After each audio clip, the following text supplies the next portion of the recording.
My daughter-in-law, Rachel, banned me from holding my newborn granddaughter.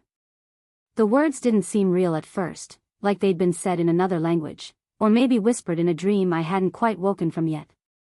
I was standing in the hospital corridor, clutching a small pink blanket I'd knitted for the baby, the yarn soft and trembling in my hands. I'd spent weeks making it, each stitch a quiet prayer of love. But Rachel stood there with her back stiff and her lips pressed tight, her arms wrapped protectively around the tiny bundle I had been aching to meet. "She's too fragile," she said, her voice trembling not with kindness but with steel. "I don't want too many people touching her right now. Especially, you. Especially me." The words landed like shards of glass in my chest. My son, Michael, hovered awkwardly by her side, avoiding my eyes.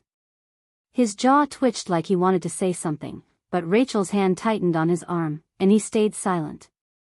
I smiled, at least I think I did, but my lips felt like dry paper.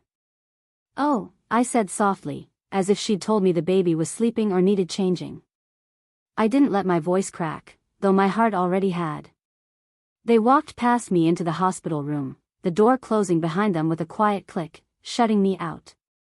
I sat down on the cold bench in the hallway, the pink blanket folded uselessly on my lap, and for the first time in my life, I felt invisible. As I sat there, flashes of Michael as a baby filled my mind. The way his tiny fist would curl around my finger. The soft coo he made when he nestled against my shoulder. I remembered promising him, silently, in those sleepless nights, that I would always be there for him. Always. And yet here I was, on the other side of a closed door, forbidden from touching the next heartbeat of our family. The nurses passed by, their rubber soles squeaking on the polished floor, their laughter echoing faintly like it belonged to a different world. A younger world. Not mine. When they finally emerged hours later, Rachel didn't meet my gaze. Michael gave me a quick, nervous smile and muttered, We'll call you." Then they were gone, sweeping past me with the baby, with my granddaughter, the little soul I'd dreamed of holding. The pink blanket slid from my lap onto the floor, and no one even noticed. I stayed on that bench long after they left, long after the hallway emptied and the lights dimmed. The hospital felt like a ghost of itself. And maybe I was becoming one, too. That night, when I got home, I placed the untouched blanket on the cradle I'd kept from when Michael was a baby, the wood still faintly smelling of old lavender polish. And I whispered to no one, "She's mine, too." But deep down, I knew something had cracked, and that it might never be whole again. The truth is, Rachel had never liked me. Not truly. Not from the very beginning. When Michael first brought her home for Sunday dinner 3 years ago, she'd walked into my kitchen like it was an audition. Every movement was poised, every smile a little too practiced. She complimented the curtains, the roast chicken, even the smell of the house, yet her eyes kept scanning the room as if she were searching for flaws. I saw the way she watched Michael, though. Possessive, almost. Like he wasn't just her boyfriend, but something she needed to guard from the world. From me. At first, I thought it was just nerves. I tried, God knows I tried. I gave her my mother's heirloom bracelet when they got engaged, thinking it would make her feel part of the family. She smiled, thanked me, and never wore it once. At their wedding, she didn't let me help with anything. Not the cake, not the guest list, not even the flowers. She called me Michael's mom, like it was a title she was trying to erase. And slowly, quietly, she did. Phone calls became shorter. Visits became rare. On the few holidays they came, she always had an excuse to leave early. Michael stopped hugging me as often. He stopped confiding in me. I told myself it was just marriage, just life pulling him away. But the night they announced the pregnancy, I caught a flicker of something in her eyes. When everyone clapped and hugged them, Rachel held her belly with a strange fierceness and stared at me across the room like I was an intruder. I thought maybe I was imagining it. Until the baby came. Until she looked at me and said I couldn't hold my own granddaughter. I didn't tell anyone what happened at the hospital. I just smiled through it. But inside, something began to unravel.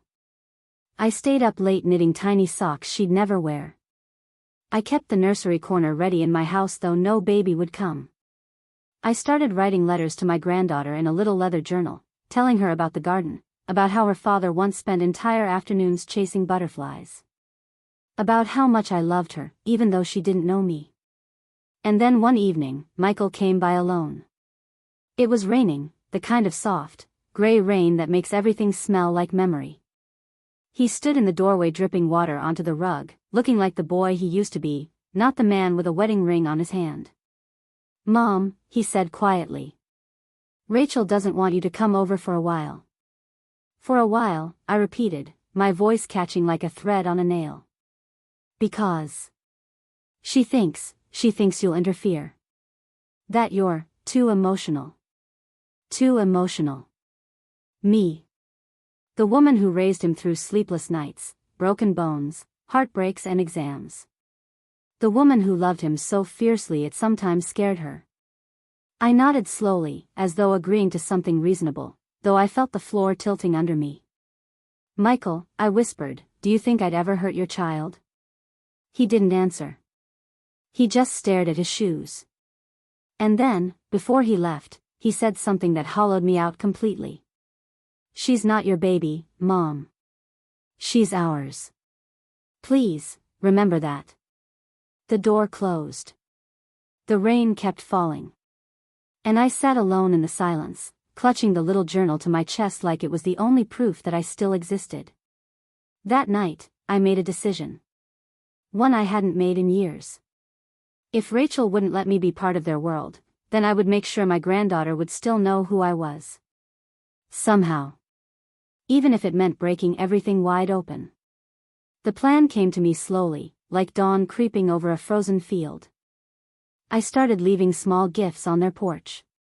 Not grand things, just pieces of me. A soft toy fox I'd sewn, a lullaby book I used to read to Michael, a framed photo of him at age 3 holding a red balloon. I never rang the bell. I just left them quietly, as if the house itself could whisper who they were from. At first, no one responded. Then one morning, there was a note tucked under my doormat. "Please stop. Rachel." 2 words. Cold.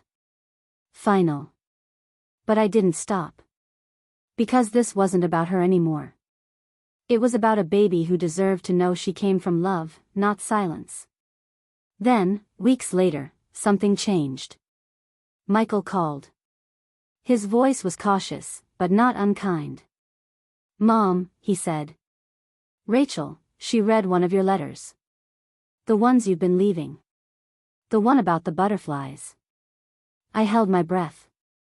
"She cried," he added softly.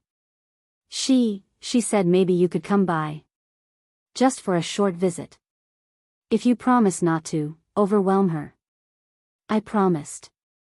Oh, how I promised. The day I went, my hands trembled like they used to when I first held newborn Michael. The house smelled of baby lotion and warm milk.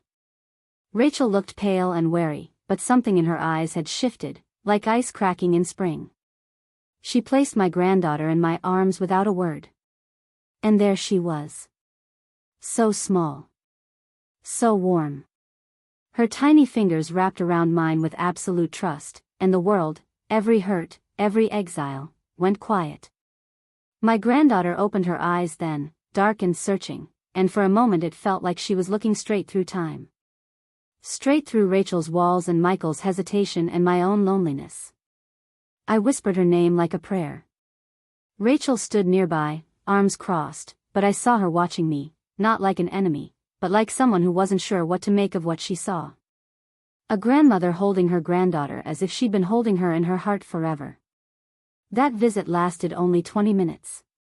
Rachel ushered me out quickly afterward, like a door she wasn't ready to keep open. But she hadn't locked it. Not this time. And as I walked back to my car, the pink blanket folded in my arms, I realized something. I might never be the grandmother I dreamed of being. I might always be just on the edges of their world, tiptoeing like a ghost at the threshold. But I would be there. even if they never fully let me in. Because love, real love, isn't about being allowed. It's about refusing to disappear. And one day, when she's old enough to ask where she came from, my granddaughter will find the letters, the toys, the photos. She'll know she was loved long before she could remember. She'll know I never stopped showing up. Even when I wasn't welcome. If this story touched your heart, please take a moment to share your thoughts in the comments below. Your words mean more than you know, and they remind others that they're not alone in their struggles with family, love, and belonging. Don't forget to like this video and subscribe to our channel for more deeply human stories like this one. Every view, every comment, and every subscription helps keep these stories alive. Thank you for listening, for feeling, and for being part of this journey with us. Until next time, hold your loved ones a little closer.